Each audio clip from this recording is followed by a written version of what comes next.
வணக்கம். டிடி தமிழ் செய்திகளுக்காக எழிலன். தலைப்புச் செய்திகள். இந்தியா ஸ்டீல் 2025 சர்வதேச கண்காட்சி பிரதமர் நரேந்திர மோடி காணொலி மூலம் இன்று தொடங்கி வைக்கிறார்.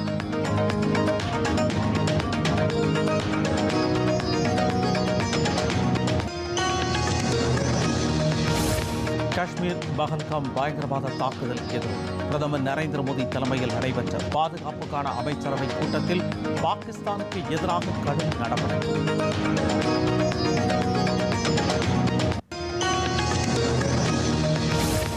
இந்தியா பாகிஸ்தான் இடையேயான அட்டாரி வாகா எல்லை மூடப்படுகிறது. அந்த வழியாக வந்த பாகிஸ்தானியர்கள் மே 1ஆம் தேதிக்குள் வெளியேற உத்தரவு.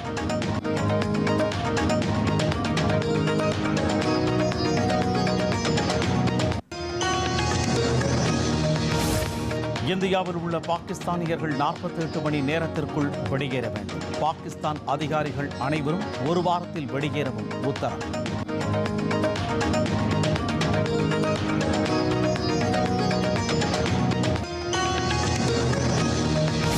பஹல்காம் பயங்கரவாத தாக்குதலில் உயிரிழந்தவர்களுக்கு சொந்த மாநிலங்களில் இறுதி அஞ்சலி. முதலமைச்சர்கள், பொதுமக்கள் உள்ளிட்டோர் நேரில் மரியாதை.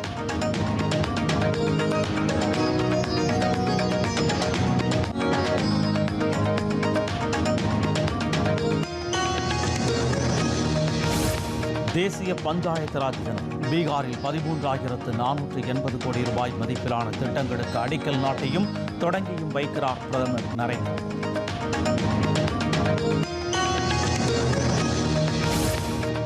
ஜம்மு காஷ்மீரில் பாதுகாப்பு படையினருக்கும் பயங்கரவாதிகளுக்கும் இடையே மோதல். உதம்பூர் மாவட்ட வனப்பகுதிகளில் விரிவான தேடுதல் வேட்டை.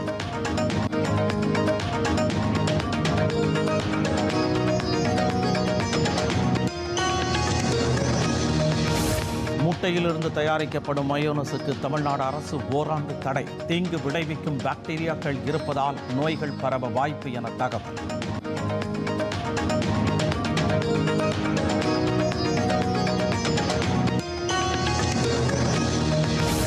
தங்கத்தின் விலையில் 2வது நாளாக சரிவு. சவரன் 80 ரூபாய் குறைந்து 72,040 ரூபாய்க்கு விற்பனை.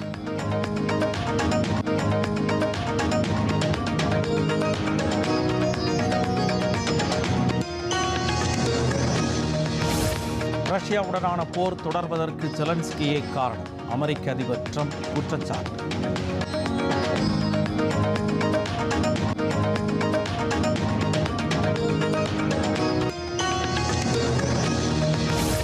காசா பள்ளிக்கூடத்தின் மீது இஸ்ரேல் வான்வழி தாக்குதல். 22 பேர் உயிரிழப்பு.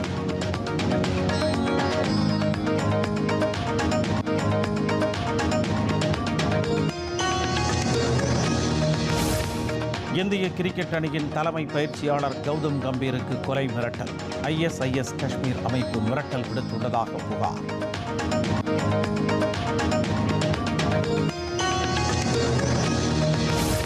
IPL கிரிக்கெட் தொடர். இன்றிரவு நடைபெறவுள்ள ஆட்டத்தில் பெங்களூரு அணியை எதிர்கொள்கிறது ராஜஸ்தான்.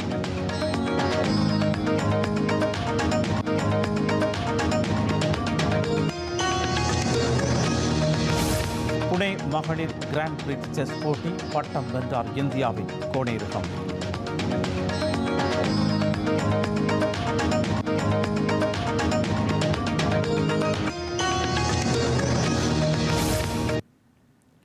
விரிவான செய்திகள். மும்பையில் இந்தியா ஸ்டீல் 2025 சர்வதேச கண்காட்சியை பிரதமர் நரேந்திர மோடி காணொலி மூலம் இன்று தொடங்கி வைக்கிறார். பம்பாய் கண்காட்சி மையத்தில் இன்று நடைபெறும் இந்த மிகப்பெரிய சர்வதேச எஃகு நிகழ்வில் வீடியோ கான்பரன்சிங் மூலம் பிரதமர் மோடி உரையாற்றுகிறார். 3 நாள் சர்வதேச கண்காட்சி மற்றும் மாநாடு உலகளாவிய எஃகு துறையில் உள்ளவர்களை ஒன்றிணைத்து இந்த துறையின் எதிர்கால பாதை குறித்து விவாதிக்கும். முதலமைச்சர்கள் மற்றும் மத்திய அமைச்சர்கள் உட்பட பல்வேறு மத்திய அமைச்சகங்கள் மற்றும் மாநிலங்களின் உயர்மட்ட அதிகாரிகள் இந்த மாநாட்டில் பங்கேற்க உள்ளனர்.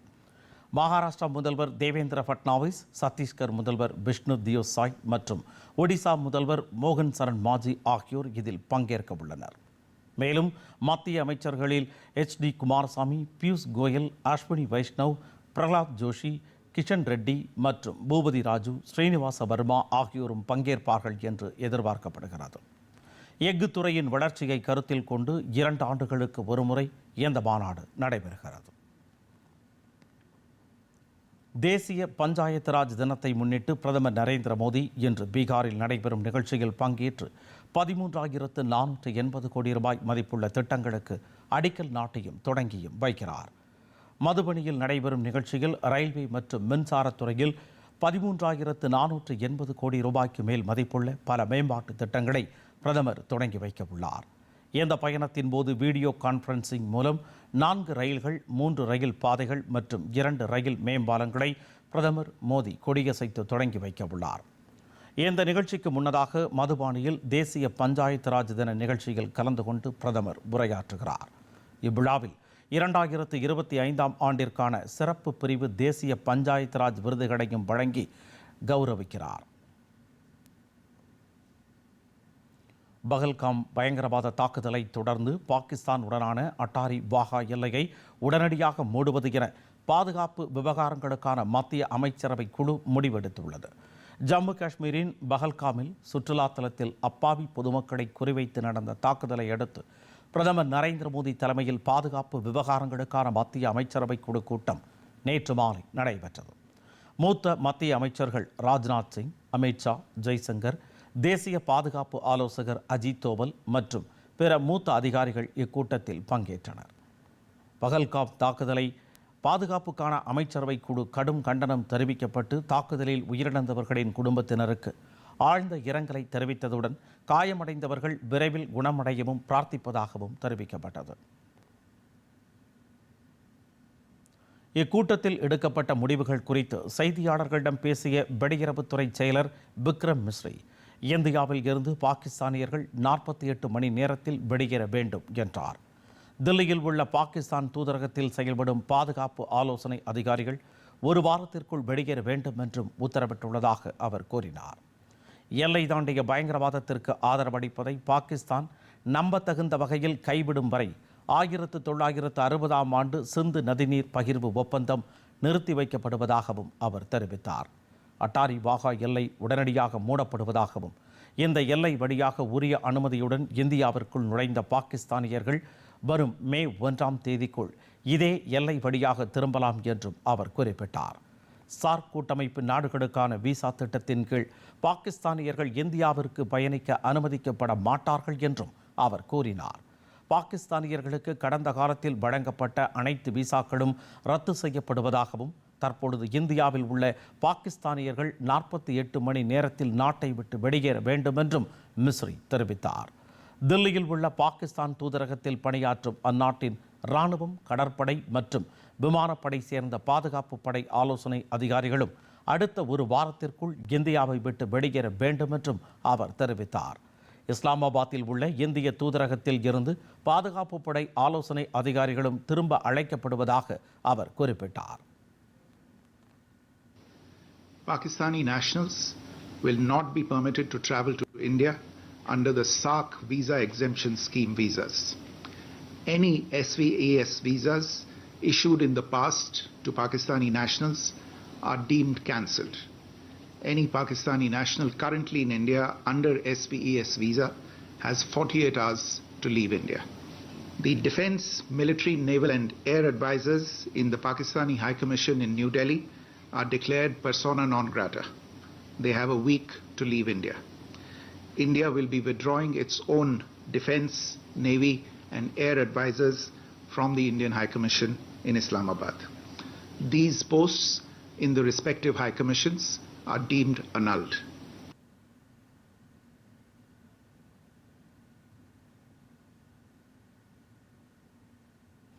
உதம்பூரின் டுடு பசந்த்கர் பகுதியில் பாதுகாப்பு படையினருக்கும் பயங்கரவாதிகளுக்கும் இடையே கடும் மோதல் நடைபெற்று வருவதாக ஜம்மு காஷ்மீர் காவல்துறை தெரிவித்துள்ளது.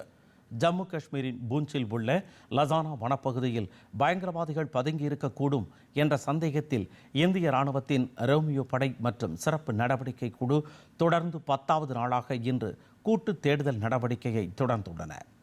கடந்த 14ஆம் தேதி பாதுகாப்பு படையினருக்கும் பயங்கரவாதிகளுக்கும் இடையே நடந்த துப்பாக்கிச் சண்டையை தொடர்ந்து 15ஆம் தேதி தேடுதல் நடவடிக்கைகள் தொடங்கியது. பாதுகாப்பு படையினர் அந்த பகுதியை சுற்றி வளைத்து அடர்ந்த வனப்பகுதிகளில் விரிவான தேடுதல் நடவடிக்கைகளை மேற்கொண்டு வருகின்றனர். பூஞ்சை ஜம்முவுடன் இணைக்கும் தேசிய நெடுஞ்சாலையில் அமைந்துள்ள லசானா கிராமத்திற்கு அருகே பயங்கரவாதிகள் ரோமியோ படை வீரர்கள் மீது துப்பாக்கிச்சூடு நடத்தியதாகவும் இதில் பாதுகாப்பு படை வீரர்களில் ஒருவர் காயமடைந்ததாகவும் அதிகாரிகள் தெரிவித்தனர்.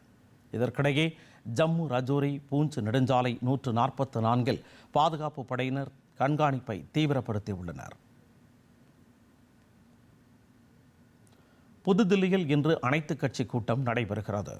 பஹல்காம் பயங்கரவாத தாக்குதல் சம்பவத்தை அடுத்து மத்திய அரசு சார்பில் எடுக்கப்பட்ட நடவடிக்கைகள் குறித்தும் மேலும் எடுக்கப்பட வேண்டிய நடவடிக்கைகள் குறித்தும் இக்கூட்டத்தில் விவாதிக்கப்பட உள்ளது.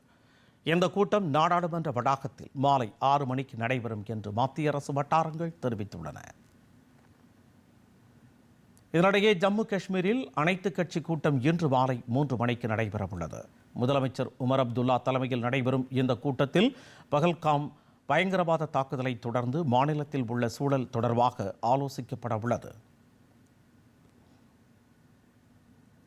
அதிகரித்த வர்த்தக மற்றும் கொள்கை நிச்சயமற்ற தன்மைகளுக்கு மத்தியில் இந்திய பொருளாதாரம் உலகளாவிய மந்தநிலை போன்றவற்றின் தாக்கங்களை தாங்கும் நிலையில் இருப்பதாகவும் ரிசர்வ் வங்கி ஆளுநர் சஞ்சய் மல்ஹோத்ரா கூறியுள்ளார். இந்த மாத தொடக்கத்தில் நடைபெற்ற நாணய கொள்கை குழு கூட்டத்தின் அறிக்கையின்படி கச்சா எண்ணெய் மற்றும் பொருட்களின் விலைகள் குறைக்கப்படுவதால் இந்திய பொருளாதாரத்தில் சில நேர்மையான மாற்றங்கள் ஏற்படும் என்று மல்ஹோத்ரா கூறினார். இந்தியா வேகமாக வளர்ந்து வரும் முக்கிய பொருளாதாரமாக தொடரும் என்று ரிசர்வ் வங்கி ஆளுநர் சஞ்சய் மல்ஹோத்ரா உறுதிபட தெரிவித்தார். ஒரு சிறிய இடைவேளைக்கு பின் செய்திகள் தொடரும். நீ எதுக்கு இவ்ளோ ஷாக் ஆகுற வாசு? உன் பையனை பத்தி சொன்னதுக்கா இல்ல உங்க காவிய காதல பத்தி சொன்னதுக்கா? சண்டை எடுக்கணும்னு முடிவுக்கு வந்துட்டேன். இனிமேல் நான் ஒண்ணும் பண்ண முடியாது. சொல்லு.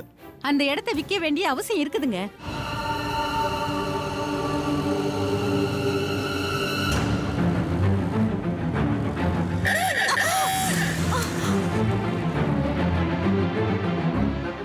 சரோஜினி திங்கள் முதல் வெள்ளி வரை இரவு 9:05க்கு நமது டிடி தமிழில் காண தவறாதீர்கள்.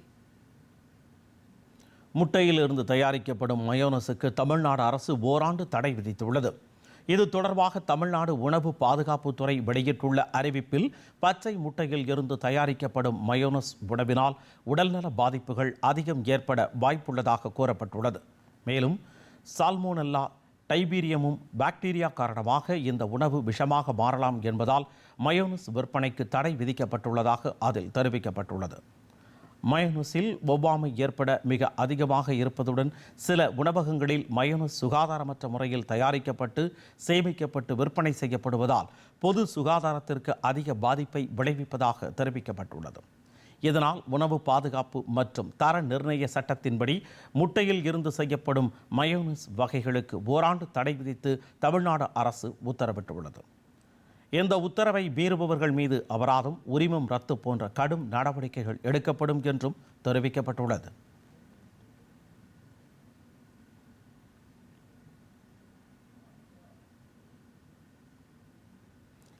தமிழக வனத்துறை அமைச்சர் பொன்முடியை பதவியில் இருந்து நீக்க வேண்டும் என்று அவர் மீது குற்றவியல் சட்டத்தின்படி வழக்கு பதிவு செய்ய வேண்டும் என்றும் பாஜக தேசிய மகளிர் அணி தலைவர் வானதி சீனிவாசன் வலியுறுத்தியுள்ளார். அமைச்சர் பொன்முடி இந்து மக்களுக்கு எதிராகவும் பெண்களை இழிவுபடுத்தியும் பேசியதாக சர்ச்சை எழுந்தது. இது தொடர்பாக பல்வேறு அரசியல் கட்சிகள் அவருக்கு எதிராக போராட்டங்களையும் நடத்தி வருகின்றன. கள்ளக்குறிச்சி மாவட்டம் திருக்கோவிலூர் பேருந்து நிலையம் அருகே நடைபெற்ற கண்டன ஆர்ப்பாட்டத்தில் கலந்து கொண்டு பேசிய வானதி சீனிவாசன், கட்சியின் பதவியில் இருந்து நீக்கக்கூடிய அந்த அளவிற்கு தவறு செய்திருக்கக்கூடிய ஒரு நபர் அமைச்சரவையில் மீண்டும் இருக்கலாமா என்று கேள்வி எழுப்பினார். வழக்குக்கு முகாந்திரம் இல்லை என்றால் கட்சியினுடைய பொறுப்பிலிருந்து எதற்காக கட்சியினுடைய தலைவர் திரு ஸ்டாலின் அவர்கள் அவரை நீக்க வேண்டும்? கட்சியினுடைய பதவியிலிருந்து நீக்கக்கூடிய அந்த அளவுக்கு தவறு செய்திருக்கக்கூடிய ஒரு நபர் அமைச்சரவையில் மட்டும் இருக்கலாமா? அப்போது அமைச்சர் பதவி என்பதை நீங்கள் இரண்டாம் பட்சமாக கருதுகிறீர்களா?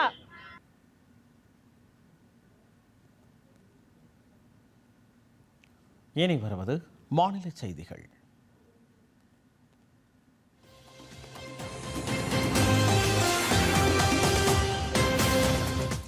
ஜம்மு காஷ்மீர் மாநிலத்தில் நடந்த தீவிரவாத தாக்குதலில் பாதிக்கப்பட்ட தமிழர்களுக்கு வேண்டிய உதவிகளை வழங்குவதற்காக தமிழ்நாடு முதலமைச்சர் மு.க.ஸ்டாலின் உத்தரவின் பேரில் புதுடில்லி தமிழ்நாடு இல்லத்தில் ஏற்படுத்தப்பட்டுள்ள உதவி எண்கள் கட்டுப்பாட்டு அறையை அதிகாரிகள் ஆய்வு செய்தனர்.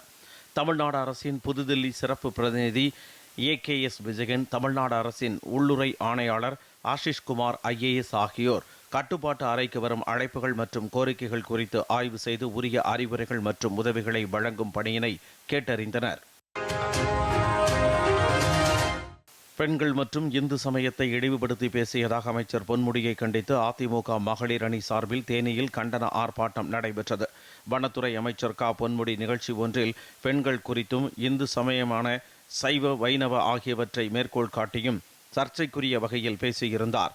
இதற்கு பல்வேறு தரப்பினரும் எதிர்ப்பு தெரிவித்து ஆர்ப்பாட்டத்தில் ஈடுபட்டு வரும் நிலையில் அவர் பதவி விலக வேண்டும் என்பதை வலியுறுத்தி தேனி பங்களாமேட்டில் அதிமுக மகளிர் அணி சார்பில் நேற்று மாலை கண்டன ஆர்ப்பாட்டம் நடைபெற்றது. இதில் கலந்து கொண்ட பெண்கள் மற்றும் கட்சி நிர்வாகிகள் அமைச்சருக்கு எதிராக கண்டன கோஷங்களை எழுப்பினர். தமிழக அமைச்சரவையில் இருந்து பொன்முடியை நீக்க வேண்டும் என்று கிருஷ்ணகிரியில் பாஜக சார்பில் கண்டன ஆர்ப்பாட்டம் நடத்தப்பட்டது. அப்போது அமைச்சர் பொன்முடியின் உருவ படத்தை எரிக்க முயன்றதால் பரபரப்பு ஏற்பட்டது. கிருஷ்ணகிரி கிழக்கு மாவட்ட மகளிர் அணியின் சார்பில் நடைபெற்ற இப்போராட்டத்தில் இந்து மதத்தை இழிவுபடுத்தியதோடு பெண்களின் மனதையும் புண்படுத்திய அமைச்சர் பொன்முடியை உடனடியாக அமைச்சரவையில் இருந்து நீக்க வேண்டுமென முழக்கங்கள் எழுப்பப்பட்டன. அமைச்சர் பொன்முடி ஏற்கனவே ஓசி பேருந்து பயணம் என்று பெண்களை இழிவுபடுத்திய நிலையில் தற்போது பெண்களை கொச்சைப்படுத்தி பேசியது கண்டிக்கத்தக்கது என்று தெரிவித்தனர். திருவண்ணாமலை மாவட்டம் ஆரணியில் அனுமதியின்றி வீடுகளில் பதுக்கி வைத்திருந்த பல லட்சம் ரூபாய் மதிப்புள்ள பட்டாசுகளை தனிப்படை காவல்துறையினர் பறிமுதல் செய்தனர். ஆரணி காந்தி மார்க்கெட் ரோடு மற்றும் சைதாப்பேட்டை குடியிருப்பு பகுதிகளில் அனுமதியின்றி வீடுகளில் பட்டாசுகளை பதுக்கி வைத்திருந்து விற்பனை செய்து கொண்டிருப்பதாக தனிப்படை காவல்துறையினருக்கு தகவல் கிடைத்தது.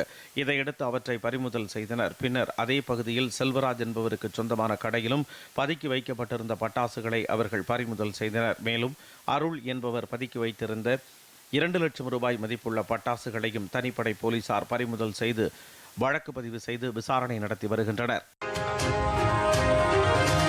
காஞ்சிபுரம் மாநகராட்சியில் வியாபாரம் செய்வதற்கு தடையில்லா சான்று வழங்குவதற்காக 5000 ரூபாய் லஞ்சம் வாங்கிய மாநகராட்சி சுகாதார ஆய்வாளர் கைது செய்யப்பட்டுள்ளார். காஞ்சிபுரத்தைச் சேர்ந்த சரவணன் என்பவர் குடிநீர் வியாபாரம் செய்வதற்கான தடையில்லா சான்று பெறுவதற்கு மாநகராட்சி சுகாதார ஆய்வாளர் பிரகாஷ் என்பவரை அணுகிய போது அவர் 5000 ரூபாய் லஞ்சம் கேட்டுள்ளார். லஞ்சம் வழங்க மனமில்லாமல் காஞ்சிபுரம் ஊழல் தடுப்பு கண்காணிப்பு பிரிவில் சரவணன் புகார் அளித்தார். அதன் பின் சுகாதார ஆய்வாளர் லஞ்சம் வாங்கிய போது காஞ்சிபுரம் ஊழல் தடுப்பு கண்காணிப்பு பிரிவு DSP கலைச்செல்வன் தலைமையிலான போலீசார் அவரை கையும் களவுமாக பிடித்து கைது செய்தனர். ஆம்பூர் அருகே சாலையோரம் நடந்து சென்ற மூதாட்டி மீது லாரி மோதிய விபத்தில் மூதாட்டி உயிரிழந்தார். திருப்பத்தூர் மாவட்டம் ஆம்பூரை அடுத்த காட்டுக்கொள்ளை பகுதியைச் சேர்ந்தவர் பாப்பம்மாள். இவர் தனது வீட்டின் அருகே உள்ள கடைக்கு சென்றபோது ஜல்லி ஏற்றி வந்த லாரி அவர் மீது மோதியது. ஓட்டுநர் லாரியோடு தப்பி ஓடிவிட்ட நிலையில் வேலூர் அரசு மருத்துவமனையில் அனுமதிக்கப்பட்ட பாப்பம்மாள் சிகிச்சை பலனின்றி உயிரிழந்தார். இதனையடுத்து அப்பகுதி மக்கள் அனுமதியின்றி செயல்படும் கல்குவாரிகளை அகற்ற வேண்டும் எனவும் பாப்பம்மாள் குடும்பத்திற்கு உரிய இழப்பீடு வழங்க வேண்டும் எனவும் சாலை மறியல் போராட்டத்தில் ஈடுபட்டனர். காவல்துறையினர் பேச்சுவார்த்தை நடத்தியதை அடுத்து போராட்டம் கைவிடப்பட்டது.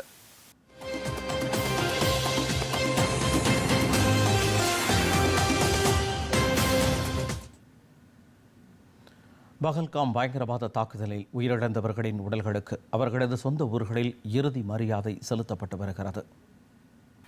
பகல்காம் பயங்கரவாத தாக்குதலில் கொல்லப்பட்ட ஜெய்ப்பூரைச் சேர்ந்த நீரஜ் உத்வானி உடலுக்கு ராஜஸ்தான் முதலமைச்சர் பஜன்லால் சர்மா இறுதி அஞ்சலி செலுத்தினார். பின்னர் அவர்களது குடும்பத்தினரை சந்தித்து ஆறுதல் கூறினார். அதன் பிறகு மத்திய அமைச்சர் கஜேந்திர சிங் ஷெகாவத், துணை முதலமைச்சர் தியா குமாரி, மாநில அமைச்சர்கள், காங்கிரஸ் தலைவர் அசோக் கெலாட் ஆகியோரும் நீரஜ் உத்வானி உடலுக்கு அஞ்சலி செலுத்தினர். குஜராத் மாநிலம் பாவ் நகரைச் சேர்ந்த சுமித் பர்மர் மற்றும் யதீஷ் பர்மர் ஆகியோருக்கு குஜராத் முதலமைச்சர் பூபேந்திர பட்டேல் இறுதி அஞ்சலி செலுத்தி குடும்பத்தினருக்கு ஆறுதல் தெரிவித்தார். கர்நாடக மாநிலம் பெங்களூருவைச் சேர்ந்த பரத் பூஷனின் இல்லத்திற்கு சென்ற முதலமைச்சர் சித்தராமையா அவரது உடலுக்கு இறுதி அஞ்சலி செலுத்தினார். பிரசாந்த் சத்பதி என்பவரின் உடல் இறுதிச் சடங்குகளுக்காக ஒடிசா மாநிலம் பாலசோரில் உள்ள அவரது இல்லத்திற்கு கொண்டு வரப்பட்டது. அங்கு அவரது உடலுக்கு ஏராளமானோர் இறுதி அஞ்சலி செலுத்தினர். பிரசாந்த் உடலுக்கு நேரில் மலர் வளையம் வைத்து அஞ்சலி செலுத்திய ஒடிசா முதலமைச்சர் மோகன் சரண் மாஜி அவரது குடும்பத்தினருக்கு ஆறுதல் தெரிவித்தார். மகாராஷ்டிரா மாநிலம் புனேயில் பகல்காம் பயங்கரவாத தாக்குதலில் உயிரிழந்த சந்தோஷ் ஜக்டேல் உடலுக்கு தேசியவாத காங்கிரஸ் கட்சியின் தலைவர் சரத் பவார் இறுதி மரியாதை செலுத்தி அவரது குடும்பத்தினருக்கு ஆறுதல் தெரிவித்தார். உத்தரப்பிரதேசத்தைச் சேர்ந்த சுபம் திவேதியின் உடல் கான்பூரில் உள்ள அவரது இல்லத்திற்கு கொண்டு வரப்பட்டது. உறவினர் மற்றும் ஏராளமான பொதுமக்கள் அவரது உடலுக்கு மரியாதை செலுத்தினர். முதலமைச்சர் யோகி ஆதித்யநாத் நேரில் சென்று அவரது குடும்பத்தினருக்கு ஆறுதல் தெரிவித்தார். சத்தீஸ்கர் மாநிலம் பிஜாப்பூரில் 3 நக்சலைட்டுகள் சுட்டுக் கொல்லப்பட்டனர். பிஜாப்பூர் மாவட்டத்தில் உள்ள கரைகுட்டா பகுதியில் பாதுகாப்பு படையினரால் நடத்தப்பட்ட நக்சலைட் எதிர்ப்பு நடவடிக்கையில் 3 நக்சலைட்டுகள் கொல்லப்பட்டதாக காவல்துறை அதிகாரிகள் தெரிவித்துள்ளனர். சத்தீஸ்கரின் நாராயண்பூரில் 4 பெண்கள் உட்பட 5 நக்சலைட்டுகள் சரணடைந்து சில நாட்களுக்கு பிறகு தேடுதல் நடவடிக்கை தொடங்கப்பட்டதாக இந்தோ திபெத்திய எல்லை காவல் படை தெரிவித்துள்ளது. தொடர்ந்து செய்தியாளர்களிடம் பேசிய சுக்மா காவல் கண்காணிப்பாளர் கிரண் கங்காராம் சவான், சரணடைந்த நக்சலைட்டுகள் அரசாங்கத்தின் சரணடைதல் கொள்கையின் கீழ் அனைத்து சலுகைகளையும் பெறுவார்கள் என்று கூறினார்.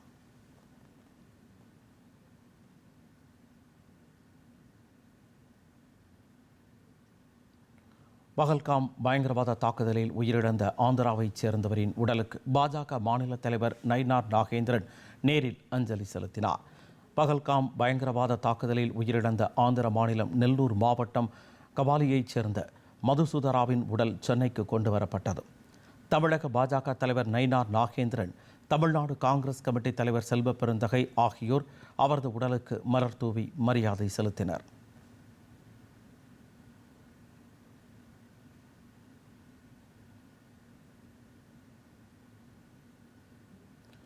பின்னர் செய்தியாளர்களிடம் பேசிய நயினார் நாகேந்திரன், மதுசூதராவின் குடும்பத்தினருக்கு ஆழ்ந்த இரங்கலை தெரிவித்துக் கொள்வதாக கூறினார்.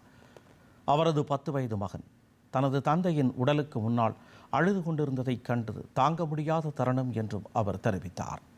மிகுந்த வலியும் தேசிய துக்கமும் நிறைந்த இந்த சூழ்நிலையில் கூட இச்சம்பவத்தை சிலர் அரசியலாக்க முயற்சிப்பதை கண்டிப்பதாக நயினார் நாகேந்திரன் கூறினார்.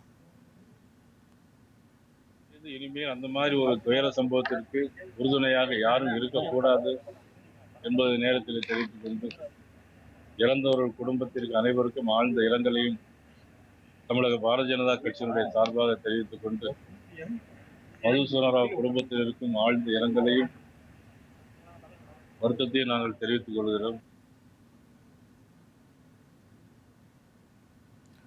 போரால் புலம்பெயர்ந்த அகதிகள் தங்கியிருந்த காசா பள்ளி கட்டடத்தின் மீது இஸ்ரேல் நடத்திய வான்வழி தாக்குதலில் 23 பேர் உயிரிழந்தனர். இந்த தாக்குதல் காரணமாக பள்ளி வளாகத்தில் அமைக்கப்பட்டிருந்த ஏராளமான அகதிகள் கூடாரங்கள் எரிந்து நாசமானதாகவும் அதில் பலர் உயிருடன் எரிக்கப்பட்டதாகவும் தகவல்கள் தெரிவிக்கின்றன. காசாவில் போர் நிறுத்தம் மேற்கொள்வதற்கான புதிய செயல் திட்டத்தை கத்தார், எகிப்து நாடுகள் முன்வைத்துள்ளதாக கூறப்படும் நிலையில் இந்த தாக்குதல் நடத்தப்பட்டுள்ளது. இந்த புதிய செயல் திட்டத்தின் கீழ் காசா போர் நிறுத்தம் 5 முதல் 7 ஆண்டுகள் வரை நீடிக்கும். அனைத்து பிணை கைதிகளும் விடுவிக்கப்படுவார்கள். பாலஸ்தீன பகுதிகளில் இருந்து இஸ்ரேல் இராணுவம் முழுமையாக வெளியேறும். இதன் மூலம் நிரந்தர போர் நிறுத்தம் உறுதியாகும் என்று கூறப்பட்டது.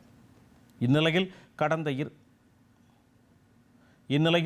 24 மணி நேரத்தில் மட்டும் காசாவில் இஸ்ரேல் நடத்திய தாக்குதலில் மொத்தம் 39 பேர் உயிரிழந்ததாக காசா சுகாதாரத்துறை அமைச்சகம் கூறியுள்ளது.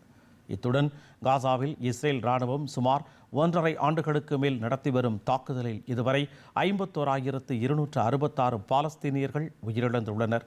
1,16,991 பேர் காயமடைந்துள்ளனர். ரஷ்யாவுடனான போர் நீடித்து வருவதற்கு உக்ரைன் அதிபர் ஜெலன்ஸ்கியே காரணம் என அமெரிக்க அதிபர் டொனால்ட் ட்ரம்ப் குற்றம் சாட்டியுள்ளார். அமைதி பேச்சுவார்த்தைகளுக்கு ஜெலன்ஸ்கி தொடர்ந்து தீங்கு விளைவிப்பதாகவும் ட்ரம்ப் கூறியுள்ளார். போரை முடிவுக்கு கொண்டு வருவதற்கான ஒப்பந்தம் மிக நெருக்கமாக இருந்தது என்றும், ஆனால் அமெரிக்க நிபந்தனைகளை ஏற்க ஜெலன்ஸ்கி மறுப்பது மோதலை நீடிப்பதை தவிர வேறு எதையும் செய்யாது என்றும் ட்ரம்ப் ஒரு சமூக ஊடக பதிவில் கூறினார். 2014ஆம் ஆண்டில் ரஷ்யாவால் இணைக்கப்பட்ட தெற்கு தீபகற்பமான கிரிமியாவை விட்டுக் கொடுக்கப் போவதில்லை என்று உக்ரைன் நீண்ட காலமாக கூறி வருவது குறிப்பிடத்தக்கது.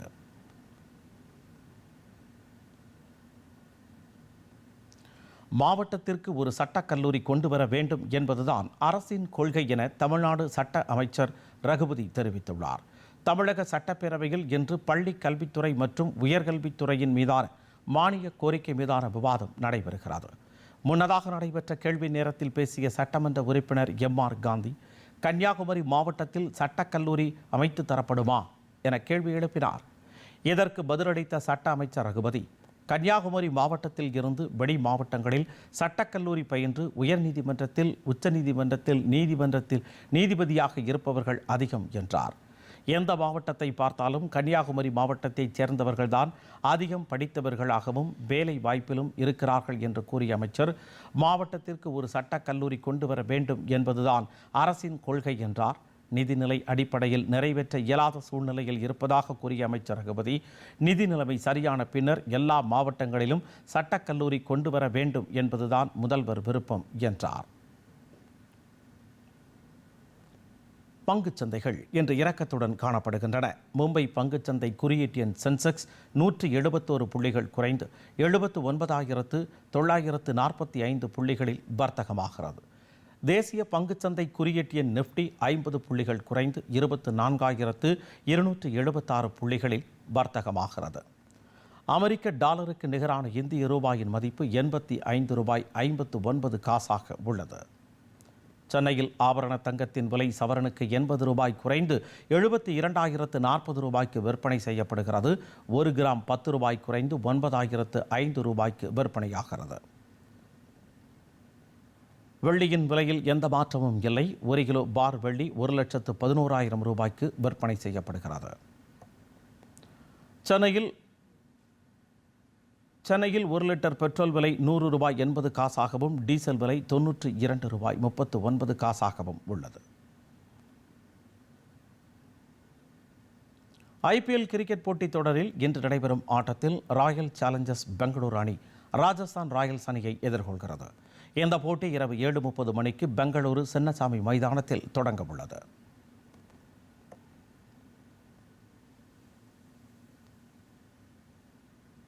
முன்னதாக நேற்று ஐதராபாத்தில் நடைபெற்ற போட்டியில் மும்பை அணி வெற்றி பெற்றது. முதலில் ஆடிய ஐதராபாத் அணி நிர்ணயிக்கப்பட்ட 20 ஓவர்களில் 8 விக்கெட் இழப்பிற்கு 143 ரன்கள் எடுத்தது. பின்னர் களமிறங்கிய மும்பை அணி 15.4 ஓவர்களில் 3 விக்கெட்டிற்கு 146 ரன்கள் எடுத்து 7 விக்கெட்டுகள் வித்தியாசத்தில் வெற்றி பெற்றது. 4 விக்கெட்டுகளை வீழ்த்திய மும்பை அணி வீரர் ட்ரெண்ட் போல் ஆட்ட நாயகனாக அறிவிக்கப்பட்டார்.